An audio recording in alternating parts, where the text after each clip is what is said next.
What is up, everyone? The 23 Genius is back with another Webtoon review, and today I'm going to review The Blood of the Butterfly. I have several reasons for reviewing this. I'll just give you two. One, I love butterflies.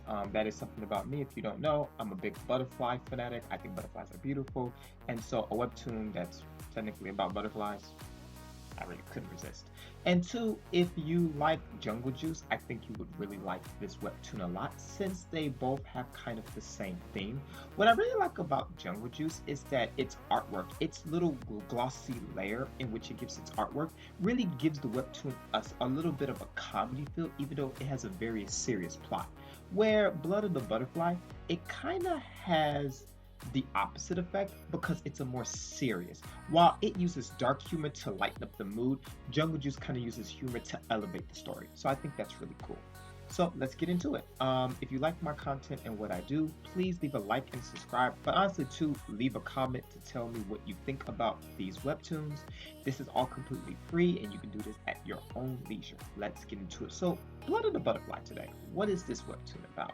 So basically, 13 years ago, in our 2020, where Corona wasn't existent, apparently America and the whole world had bugs to deal with.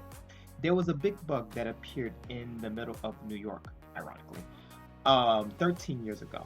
And after they destroyed it, it festered into multiple millions of bugs that have plagued the entire planet.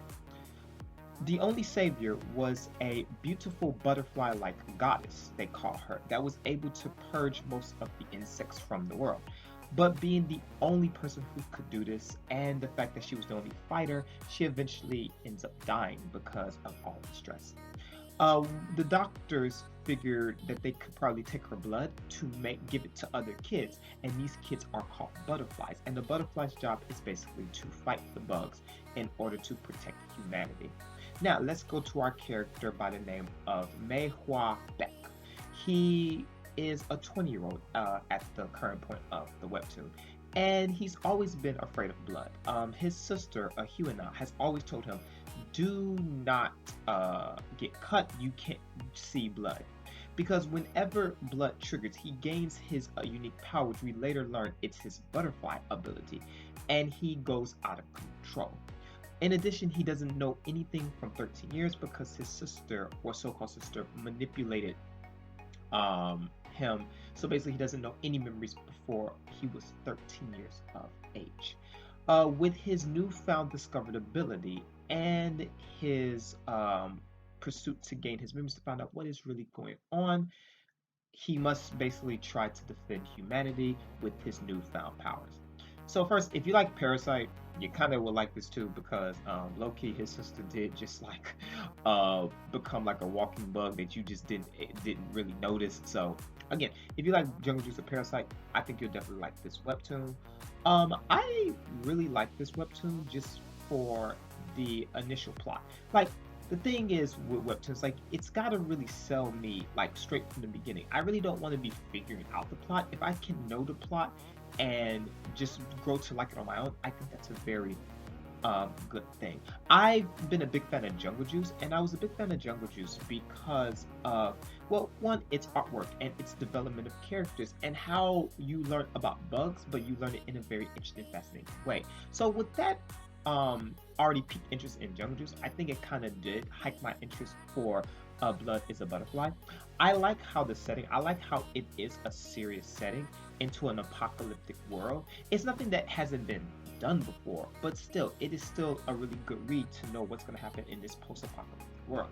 And the only hope are like these bunch of kids. I think the webtoon did a really good job in executing the plot and the characters just right to really get a reader interested, which is probably why it's number 4 in up and trending popular webtoons going up. That hasn't even been in webtoons launch week, just to give you that. But what I also like about it is kind of the ulterior vibes that this webtoon seems to have. Let me explain. I personally think that there is more to this garden, which is the lab that made these butterflies. There's really not much known, which honestly is amazing because it gives the reader time for us to figure it out. But there's really no reason or no really clear definition about why this professor, who is Huana, Why did she end up taking this boy away from the garden? There must have been a good reason, and I kind of wonder, did he just fall back into their hands? Does this garden have an ulterior motive? Or did she have an ulterior motive in itself? I truly think that there's a bigger plot and a bigger twist to the story, which also kind of gets me more invested into reading, because if it's a huge plot twist, that's going to really elevate the webtoon's greatness to even more levels of hype. But I'm not really very trusting of this garden, because understand that this scientist, his fake sister Huana, she basically just altered his memories and basically kept him in hiding for so long. There must have been a good reason with it, and I don't think it's really with him. I think it has to do with I guess the Professor Sayo or something like that. So I'm a little on the fence about this garden and what their intentions are with our main character. But then you gotta relate to him. He really doesn't have a choice. This is a kid that has been basically sheltered his whole life. He hasn't really been able to make friends or really do anything much like a kid.